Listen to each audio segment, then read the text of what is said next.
जय महाकाल। मेरे प्रिय मित्रों, द्रौपदी ने 5 पतियों के साथ कैसे बनाए संबंध, अर्जुन को मिली थी तब सजा।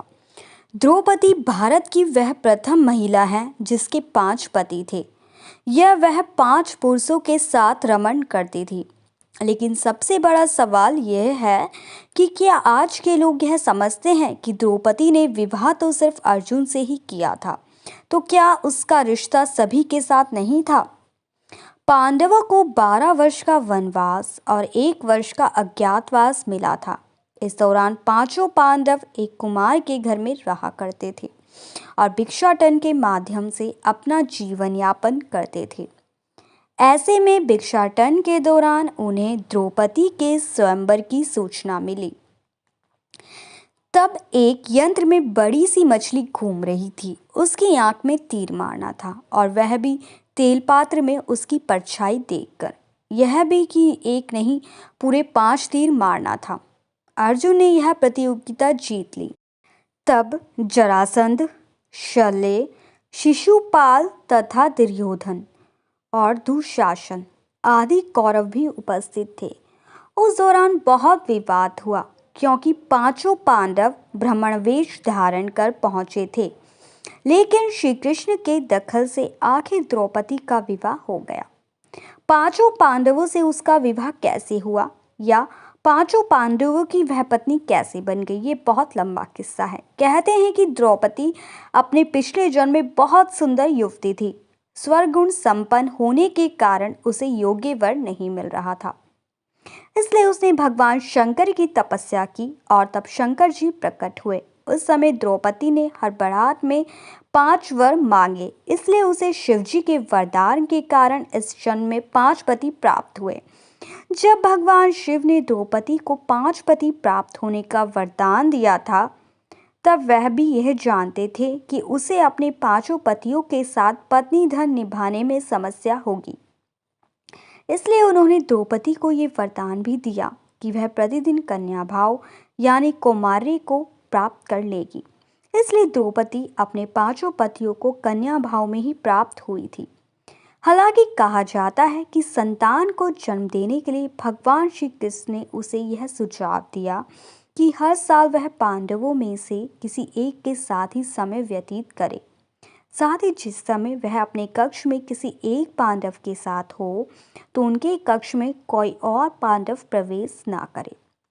यदि कोई पांडव ऐसी गलती करता है या ऐसा गलती से भी कर लेता है, तो उसे 1 वर्ष का देश निकाला भुगतान होगा। माना जाता है कि द्रौपदी, जो 5 पांडवों की पत्नी थी, एक साल के समय अंतराल के लिए हर पांडव के साथ रहती थी। उस समय किसी दूसरे पांडव को द्रौपदी के आवास में घुसने की अनुमति नहीं थी। इस नियम को तोड़ने वाले को 1 साल तक देश से बाहर रहने का दंड था। एक बार यह दंड अर्जुन को भुगतना भी पड़ा था। अर्जुन और द्रौपदी की 1 वर्ष की अवधि अभी अभी समाप्त हुई थी और द्रौपदी युधिष्ठिर के साथ 1 वर्ष का समय शुरू हुआ था। अर्जुन भूलवश द्रौपदी के आवास पर ही अपना तीर धनुष भूल आए, पर किसी दृष्टि से ब्राह्मण के पशुओं की रक्षा के लिए उन्हें उसी समय इसकी जरूरत पड़ी। अर्थात क्षत्रिय धर्म का पालन करने के लिए तीर धनुष लेने के लिए नियम तोड़ते हुए वह द्रौपदी के निवास में घुस गए। उस दौरान द्रौपदी युधिष्ठिर साथ में थे। बाद में इसके दंड स्वरूप अर्जुन 1 साल के लिए राज्य से बाहर चले गए। इसी 1 साल के वनवास के दौरान अर्जुन की मुलाकात उलूपी से हुई और वह अर्जुन पर मोहित हो गई। ऐसे में वह उन्हें खींचकर अपने नागलोक में ले गई और उसके अनुरोध करने पर अर्जुन को उससे विवाह करना पड़ा। कहते हैं कि दोनों 1 वर्ष साथ रहे। अर्जुन और नागकन्या उलूपी के मिलन से अर्जुन को एक वीरपुत्र मिला था, जिसका नाम ईरावान रखा गया। द्रौपदी के 5 पुत्र थे। द्रौपदी ने 1 वर्ष के अंतराल से 5 पांडव के 1 पुत्र को जन्म दिया था, लेकिन दुर्भाग्य कि इन 5 पुत्रों को अश्वत्थामा ने मार दिया था। द्रौपदी और सत्यभामा का संवाद। एक दिन की बात है, पांडव और ब्राह्मण लोग आश्रम में बैठे थे। उसी समय द्रौपदी और सत्यभामा भी आपस में मिलकर एक जगह बैठी थी। दोनों ही आपस में बातें करने लगी। सत्यभामा ने द्रौपदी से पूछा, बहन तुम्हारे पति पांडव जन तुमसे हमेशा प्रसन्न रहते हैं। मैं देखती हूँ कि वे लोग सदा तुम्हारे वश में रहते हैं। तुम मुझे भी ऐसा कुछ बताओ कि मेरे श्याम सुंदर भी मेरे वश में रहें। तब द्रौपदी बोली, सत्यभामा, ये तुम मुझसे कैसे दुराचारणी स्त्रियों के बारे में पूछ रही हो?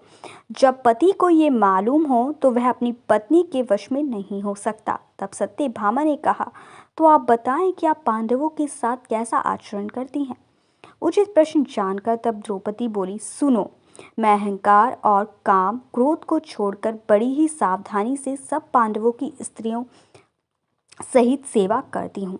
मैं ईर्ष्या से दूर रहती हूँ, मन को काबू में रखकर कटु भाषण से दूर रहती हूँ, किसी के भी समक्ष असभ्यता से खड़ी नहीं होती हूँ, बुरी बातें नहीं करती हूँ और बुरी जगह पर नहीं बैठती हूँ।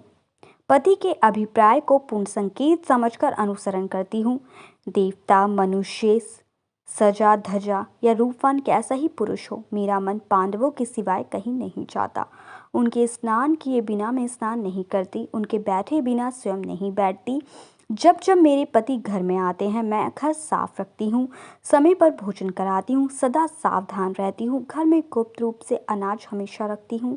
मैं दरवाजे के बाहर जाकर खड़ी नहीं होती हूँ। पतिदेव के बिना अकेले रहना मुझे पसंद नहीं। साथ ही सास ने मुझे जो धर्म बताए हैं मैं सभी का पालन करती हूँ, सदा धर्म की शरण में रहती हूँ। जय महाकाल मेरे प्रिय मित्रों, मेरे चैनल को लाइक सब्सक्राइब करना बिल्कुल ना भूलें। कमेंट बॉक्स में जय